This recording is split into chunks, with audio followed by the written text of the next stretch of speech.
Welcome to Book Tales, where I review books for the Chaos Library. How do you write a review of something that has been part of your life from birth? That's the struggle I'm having writing about Winnie the Pooh by A. Milne. One of my earliest memories was watching the Disney movie and being captivated by the turning of the pages and the use of the book as a framing reference for each story. The art, the music, the gentle wisdom, and inherent kindness all resonated with me like very few things have since. I was such a fervent fan that all I wanted was a Winnie the Pooh toy. This was before you could find Disney merchandise in a gas station. It took my parents a couple of years to track one down, and I was in heaven. The day I got it, I took Winnie out to play and left him napping in a doghouse sitting on the curb while I ran home for lunch. Imagine my horror when I came out and saw the trash truck taking off with the doghouse with Winnie still inside.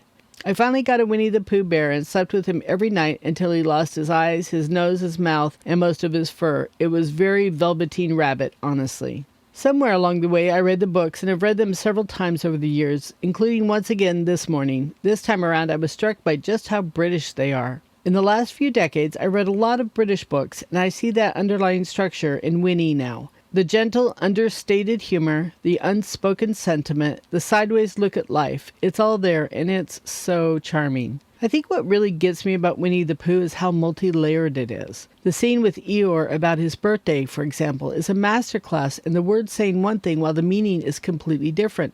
Sad? Why should I be sad? It's my birthday, the happiest day of the year. It's passive-aggressive, which is rare in children's literature, but it also grabs your heart and makes you want to give him a hug. In fact, I wanted to give all of them hugs. Winnie the Pooh with his very little brain, Piglet with his huge heart, Rabbit with his pretensions and bossiness. They're all so finely drawn and so individual.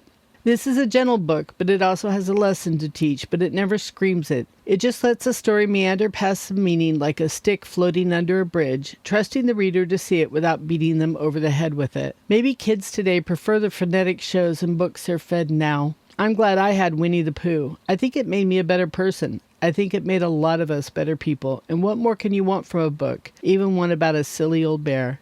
6 sentimental but fully deserved stars.